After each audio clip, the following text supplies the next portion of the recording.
ကန်ကောင်းထောက်မှဆွန်နေပဲအဲလိုဒီဟာလက်ထဲကတရဘူးနဲ့တလင်းကြောက်တစ်ခုကိုချိတ်မိသွားလို့ငကားကြီးရဲ့အစာအဖြစ်ကနေလွတ်မြောက်ခဲ့ပါတယ်။ငကားကြီးကတော့သူမကိုမတက်သေးပဲပြေးနေတယ်လို့ပြေးထားလို့လောင်ပြောင်ရင်းနဲ့အောက်ကနေစောင့်ကြည့်နေခဲ့ပါတယ်။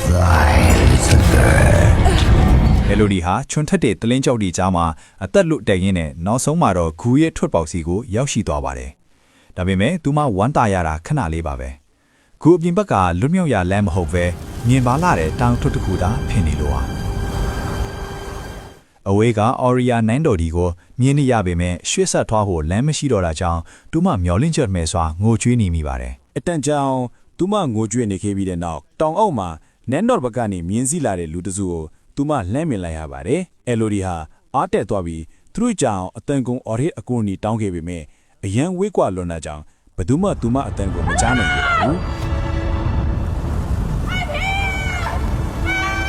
အဲ့ဒီအချိန်မှာငကားကြီးရောက်လာပြီးဘယ်မင်းသမီးမှငါလက်ထဲကမလွတ်ခဲ့ဘူးငါစီကလူယူသွားတဲ့အရာတွေအားလုံးကသွေးနဲ့ပြန်ဆေးရမယ်လို့ပြောကာသူမကိုတိုက်ခိုက်ပါတော့တယ်။အဲလိုဒီဟာဘေးနာကအယိုးကောင်းကိုကြည့်ပြီးမြေပုံဆွဲခဲ့တဲ့ဖာရီယာတော့မလွတ်မြောက်ခဲ့ပဲဒီနေရာမှာပင်သေဆုံးခဲ့ရမှန်သိလိုက်ရတဲ့အတွက်ထိတ်လန့်တုန်လှုပ်သွားပါတယ်။ငကားကြီးကအဲလိုဒီကိုမီးလောင်တိုက်ထုံးတော့မဲ့အချိန်မှာတောင်ကြီးကလူတချို့ရဲ့အတန်တွေကြောင့်သူမကိုထားခဲ့ပြီးပြန်တန်းသွားပါတယ်။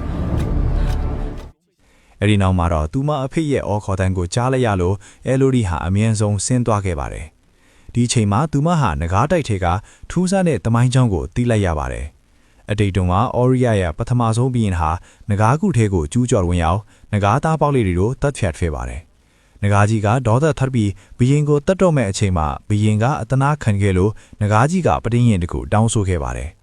အဲ့ဒါကတော့သူ့ရဲ့နာကျင်မှုကိုထပ်တူခံစားရစေဖို့တော်ဝင်မျိုးဆက်တိုင်းမှာသမီးတော်3ယောက်စီသူစီပေးဆက်ရမယ်ဆိုတဲ့ဂတိပဲဖြစ်ပါတယ်။ဒါတင်မဲ့အော်ရီယာနန်ဒေါ်ဟာသူတို့ရဲ့သမီးအရင်တွေကိုမတက်ဖဲထားတိုင်ပြီးကမင်းသမီးတွေကိုလှည့်စားကာသွေးချင်းတော့တဲ့လက်ထပ်ပွဲတွေလုပ်ကာငကားကြီးကိုတော်ဝင်မျိုးနွယ်တွေလိုအထင်မှားနေကလှုပ်ဆောင်နေခဲ့တာပါ။အဲလိုဒီဟာအရာရာကိုနားတဲ့သွားချိန်မှာတော့သူမအဖေနဲ့ငကားကြီးတို့တွေ့ဆုံနေတာကိုချောင်းကြည့်နေမိပါရဲ့။ငကားကြီးကသူမအဖေနဲ့ပါလာတဲ့လူတွေကိုတပ်ပြီးအဲလိုဒီပုံနေမှန်းသိတဲ့အတွက်သူမကိုထွက်လာအောင်သူမအဖေကိုအကျက်ခွင်ပြီးခေါ်ခိုင်းပါတယ် Call her. She's alive?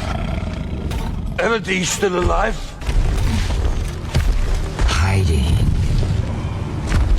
Watching. ဒါပေမဲ့သူမအဖေကအဲလိုဒီအသက်ရှင်သေးမှန်းသိလိုက်ရတဲ့အခါသမီးထီသူကိုအသက်အန္တရာယ်တဲ့တုံးမပို့လာတော့တာကြောင့်သူ့ရဲ့အမားနဲ့ကိုခွင်းလွတ်ပေးပါနဲ့ပုံနေရာကနေလုံးဝထွက်မလာပါနဲ့လို့အော်ပြောလိုက်ပါတော့တယ် Will obey me!